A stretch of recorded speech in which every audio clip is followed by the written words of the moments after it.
All right, continuing our discussion with State Representative Joe Saunders, a Democrat from Orlando. So there's been a lot of talk the last couple of years, especially this year, about accountability for the state government for the amount of incentives they give to companies to come here and create jobs.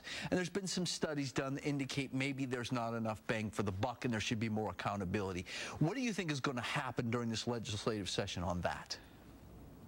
I'm feeling very positive about the direction that this conversation is going. You know, my position on these incentives is that there are times when they make sense, and then there are times when they're a bad deal. And the only way that we can know the difference between the two is if there's enough transparency in the process to know that when we've given the money out, we can see the benefit that has come from the state and that there's accountability attached. You know, if you don't do what you said you're going to do, there's got to be some sort of repercussions for that. Sure. And Senator Gardner, who is the incoming Senate president after Senator Gates, is really leading the charge on this. And again, when you have these sort of high-ranking, high-level leadership types calling for changes, I think it's likely that you'll get them. So I'm feeling confident about that. I can tell you that I always talked about those in terms of loopholes, and I've got a bill related to loopholes around charter schools that's going to put some plugs in a system that I think has a few cracks in it. So this is an issue that I care a lot about, you know, saving taxpayer money. If we don't want to raise taxes, we've got to make sure that the revenue we are spending is being used correctly. And so I think we're headed in the right direction in Tallahassee this year in those issues.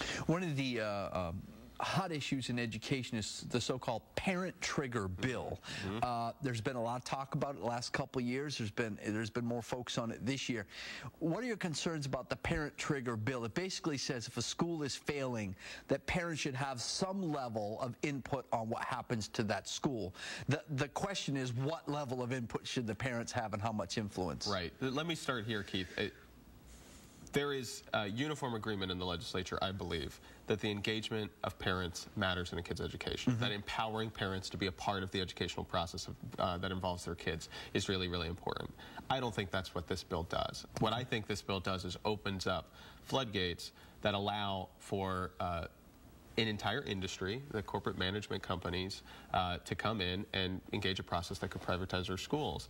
And you know, this petition gathering process is the part that I have a big problem with, because I've asked really direct questions in committee about this, and what's very clear to me is that this bill, as written, would allow, let's say, Walmart USA to put $1 million into a nonprofit organization to pay people to go door to door to collect petitions, to send mailer after mailer after mailer saying your school is failing, your kids are in trouble, they're getting a bad education. Sign this petition.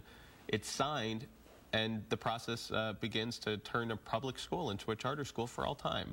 I don't think that most people want to see a process begin that could privatize schools. I don't think that's the direction that our public policy should go in, but I do think this opens up the door for that, and I think that's wrong. You have one other education. I'm going to give you, we got about 30 seconds, so tell me about the education bill you wanted to focus on here. I've got two. I've got an Arts for All Students Act, which would encourage and honor arts programs that are happening in schools all across the state, and I've got a bill that would give more parental choice as it relates to ESOL programs and programs that relate to English language learners. So kids who speak Spanish were placed into an ESOL program.